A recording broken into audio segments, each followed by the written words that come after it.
C'est l'heure de la revue de la presse et des médias israéliens ce matin sur Studio Kalita relayé sur les ondes des radios juives parisiennes. Et ce matin, les quotidiens israéliens se penchent avant tout sur les difficultés des services médicaux et laborantins face au rebond de l'épidémie de coronavirus. Le Yediot Aharonot nous indique en manchette ce matin que les départements de Covid-19 dans les grands hôpitaux israéliens commencent à être saturés. À l'hôpital Hadassah à Jérusalem, il ne reste qu'un seul et unique lit de libre et l'on déplace actuellement les malades du Covid-19 de la capitale vers d'autres hôpitaux du centre du pays. Même les départements des hôpitaux de Shiba de Tel HaShomer, Shar et Tzedek de Jérusalem et Asaf Harofé sont déjà quasiment remplis. Le Yediot Aharonot dresse en page 3 un tableau qui révèle que le département de coronavirus est plein à 164% dans certains hôpitaux israéliens, tandis que le taux de remplissage général de l'hôpital est de 113%. La signification d'une telle donnée, dès que l'on dépasse les 100%, eh bien cela signifie que les malades se retrouvent dans les couloirs des hôpitaux israéliens, ce qui est particulièrement déplorable. Le Israël Hayom, lui, se préoccupe ce matin du personnel des laboratoires qui sont à la pointe des tests de dépistage. Le journal annonce que des dizaines de laborantins croulent littéralement sous le poids des vérifications des tests. Beaucoup font 2 gardes consécutives, c'est-à-dire de 8h à 16h pour la première, et ils enchaînent ensuite de 16h à minuit pour satisfaire à la demande grandissante et conserver le rythme de tests imposé par le ministère de la Santé. Et ce matin, le personnel dévoué, ce personnel exprime son ras-le-bol, le cri de colère des laborantins qui menacent d'entamer un mouvement de grève partielle. Nous allons nous contenter d'une seule garde de 8 heures, affirme le président du syndicat des laborantins qui explique: nous avons fait montre de responsabilité pendant plusieurs mois, mais là, c'est trop. Et le ministère de la Santé, de manière étonnante, reconnaît leurs revendications et il affirme qu'elles sont tout à fait légitimes et il déclare œuvrer afin d'améliorer les conditions de travail de ces laborantins qui réclament entre autres un salaire minimum de moins 50 shekels de l'heure pour un laborantin débutant. Dans un éditorial en page 3 ce matin, du Israël Hayom, Moshe Lévi, un laborantin, écrit: nous sommes le rempart de tout un pays face au coronavirus et nous avons le sentiment d'avoir été les laissés pour compte de la crise. Cela fait presque 6 mois que nous croulons sous le poids des tests et personne n'a pris soin de venir nous parler et de tenter de nous regarder dans le blanc des yeux, affirme donc Moshe Lévi. Et le Maariv, lui, insiste sur ce qui pourrait être une relation de cause à effet. Le nombre de tests de dépistage quotidien a considérablement baissé hier. Environ 15 000 tests, soit moitié moins que chaque jour de la semaine dernière. Alors naturellement, moins de tests, moins de malades, et l'on ne recense ce matin qu'un millier, entre guillemets, de malades au cours des 24 dernières heures. C'est ce qu'indique le Maariv, avec 303 malades graves et un total de 468 décès, soit 10 de plus qu'il y a 24 heures. Et puis le Maariv, qui est très performant dans les données liées à l'épidémie, nous fournit ce matin une autre donnée préoccupante, celle recueillie par l'association ERAN de conseils psychologiques, qui constate que le nombre de sollicitations téléphoniques quotidiens qu'elle enregistre a augmenté de 100%. Nous recensons 1000 communications de détresse psychologique liées à l'épidémie par jour, soit 2 fois plus qu'en temps normal, affirment les responsables de cette association. Mais revenons au Israël Hayom, qui indique ce matin, sur la base là encore d'une enquête, que les facteurs les plus fréquents de danger pour les malades qui ont contracté le virus sont l'obésité et l'hypertension.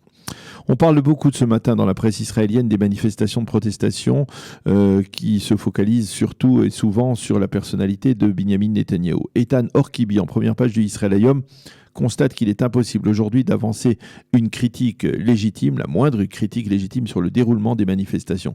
C'était comme cela en 2011 lors de la grande révolte sociale sur le boulevard de Rothschild à Tel Aviv. Pour les manifestants, il n'y a que 2 sortes de personnes: les combattants de la liberté, c'est-à-dire eux-mêmes, et les collabos du pouvoir, les héros ou les oppresseurs. Et peut-être est-il temps d'utiliser une terminologie plus nuancée, suggère Eitan Orkibi. Vous n'êtes pas des anarchistes, mais tout celui qui ne partage pas votre opinion n'est pas un adepte de l'oppression. Et le fait que vous ayez un joli panneau de protestation ne signifie aucunement que vous soyez le seul garant de la démocratie, écrit-il ce matin dans cet éditorial. Le Yediot Aharonot, lui, en première page, revient sur un autre angle majeur de ces manifestations, celui du rôle de la police. Une enquête du Yediot Aharonot révèle en effet que le ministre de la Sécurité intérieure, Amir Ohana, s'est indigné auprès du commandant en chef de la police de Jérusalem, Doron Yedid, des débordements des manifestations de ces derniers jours devant la résidence du Premier ministre. Comment peut-on cesser cette pagaille, lui a-t-il demandé.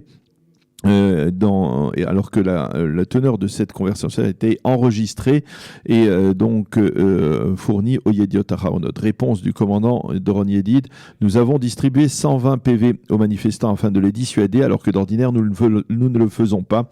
Et le Yediot Ahronoth affirme que le commandant Doron Yedid essaie par tous les moyens de satisfaire aux exigences de son ministre de tutelle, qui on le sait est très proche de Binyamin Netanyahou. Au ministère de la Sécurité intérieure, on se refuse à commenter ces révélations du Yediot Ahronoth.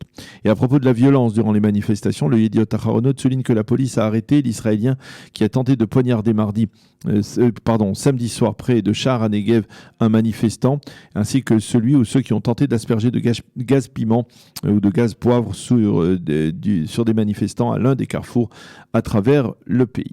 Et pour clore ce long chapitre du Covid-19, le Yediot Ahronoth publie ce matin un éditorial du docteur Sangi Gopeta, qui est le commentateur médical principal de la chaîne CNN, la chaîne américaine de télévision, qui écrit que jusqu'à la découverte d'un vaccin, c'est à nous, citoyens de notre pays, de faire montre de responsabilité et de prendre soin de réduire la chaîne de contamination. Sur le plan politique, l'entourage du Premier ministre Binyamin Netanyahou s'en prend de manière très virulente au conseiller juridique du gouvernement, Avichai Mendelblit, qui l'accuse de se focaliser ou de faire une obsession envers Binyamin Netanyahou. Mendelblit a perdu toute limite dans sa relation avec le Premier ministre, affirme-t-on, une déclaration faite après que le conseiller juridique ait appelé à vérifier le financement de la défense de Sarah Netanyahou dans son procès. Selon les proches de M. Netanyahou, Mendelblit est déterminé à le faire chuter. Et de manière inattendue, dans le Israël Hayom, Akiva Bigman affirme que Binyamin Netanyahou doit absolument trouver au plus vite un moyen de financer son procès et sa défense. Le soutien de l'opinion publique ne lui suffiront pas dans le combat qu'il va mener. Sans avocat de haut niveau, il devra très vite envisager deux seuls cas de figure, soit une condamnation, soit un accord de compromis. Et à cette occasion, les sites d'information soulignent qu'une audience du procès du Premier ministre doit avoir lieu le 6 décembre prochain, une audience à laquelle M. Netanyahou devra participer. Et puis un autre titre qui nous indique toujours dans le Israël Hayom que le parti bleu-blanc pourrait finalement accepter un budget d'1 an comme le réclame Binyamin Netanyahou et non de 2, mais cette information a depuis été démentie par les responsables du parti bleu-blanc. Et puis nous terminerons cette revue de la presse par un dossier sécuritaire de première importance qui en temps ordinaire aurait dû faire même les manchettes de tous les quotidiens israéliens et les sites d'information. Il s'agit de la tension grandissante dans le nord du pays et plus spécifiquement le long de la frontière israélo-libanaise, de crainte d'une riposte du Hezbollah à l'attaque imputée à Israël la semaine dernière d'un hangar d'armes sophistiquées, probablement des armes iraniennes, donc près de Damas. Le doigt sur la gâchette, écrit ce matin en titre le Yediot Ahronoth, avant de souligner que l'état d'alerte a été augmenté et que des renforts de troupes ont été acheminés dans cette région du côté israélien. Les médias et les journaux soulignent qu'une batterie d'hommes de fer a été déployée le long de la frontière et le ministre de la Défense et Premier ministre par alternance Benny Gantz affirme: celui qui veut nous provoquer risque de se retrouver confronté aux excellentes capacités de riposte de notre armée. Les sites d'information fournissent une autre preuve de cette tension. Un drone israélien s'est crashé en territoire libanais au cours d'une manœuvre militaire et au sein de Tsahal, on est sûr qu'aucune information secrète n'était à bord de cet appareil. C'est la fin de cette revue de la presse et des médias israéliens ce matin sur Studio Kalita.